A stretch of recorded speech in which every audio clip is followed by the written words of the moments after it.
year? Because it's like last year you were kind of introducing the show, and now you have a huge following. And I was just actually saying that last year was my first time at any kind of Comic-Con, and this was my first one, and we hadn't premiered the show yet. And so to come and see now the excitement about it, and then people asking questions, like knowing more than we know about the show, it's amazing. Yeah, people are very perceptive. Yeah. And it can sometimes be intimidating. But I love that about this fan base. It I think it keeps the writers on their toes too, definitely. of like making sure that everything adds up. And it makes me feel like I need to be on my toes also, even just silly things on set, like continuity wise.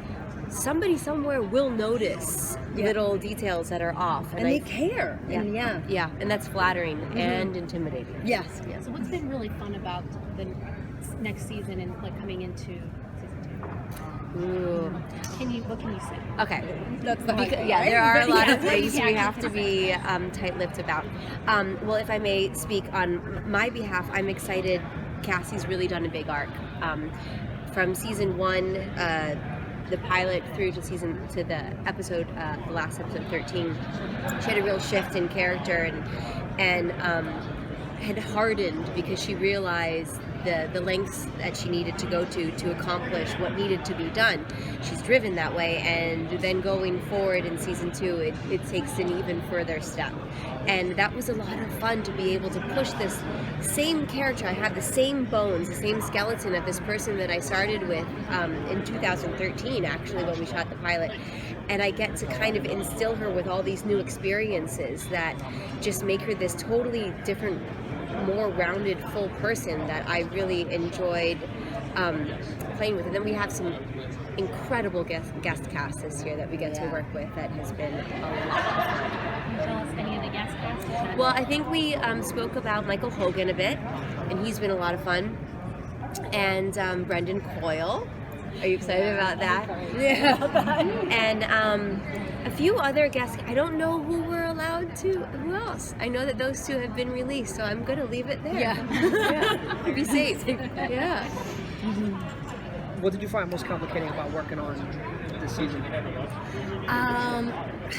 Well, I guess the most complicated but ultimately now rewarding thing was there's a lot of old Jennifer this season that we touched on it last year for a very brief moment, but this year I play myself, Jennifer, at I think it's 65.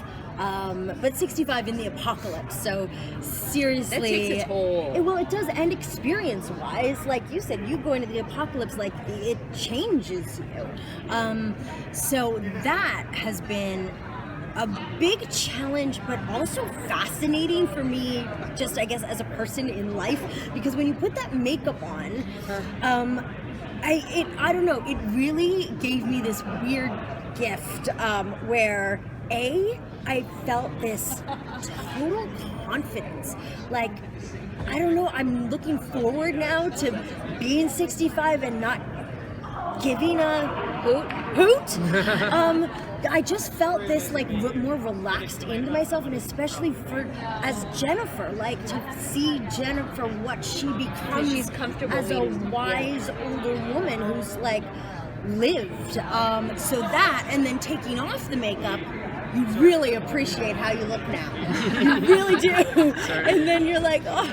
So it's a great gift. It's funny because when I first saw Emily in the makeup, it's really well done.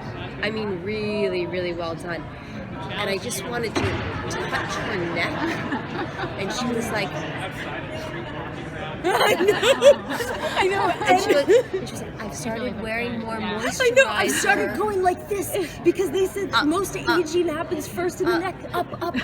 Yeah. Yeah. I have a question. So what do you think Jennifer ultimately wants? That's her bottom line. Does she want to save her father's company? Is she looking for a family? Or is she trying to be her own person? Or does she want to save the world along with everybody else? What does she want to? I think Jennifer wants a family. and I think she tries to create that. I think you're going to see that more in this season, not just with Jennifer, but I think there's a theme going on this season a lot about people's families and where they come from, and you're going to see Alliances also, so the families they make. Yes, exactly. And that's actually where I have most felt like Jennifer wants a family is the families she makes. And I wish I could tell every time I start, you know? You can't do it. You I can't want do to say it. stuff. No. Guys, it's a really good season. And really quickly, can you talk about how being stuck in 2043 is going to affect Cassie? You said on the panel. It calluses her. It calluses she's her. going to change. Yes, absolutely. Well, she's adaptive, and she does what needs to be done.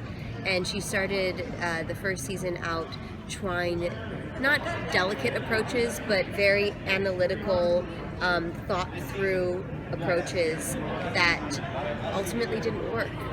And there were so many other players with so many ulterior motives that would stop her from being able to accomplish each mission in a civilized manner, that I think she realizes in season 2 civility isn't always necessarily the path that needs to be taken, unfortunately, but fun for me.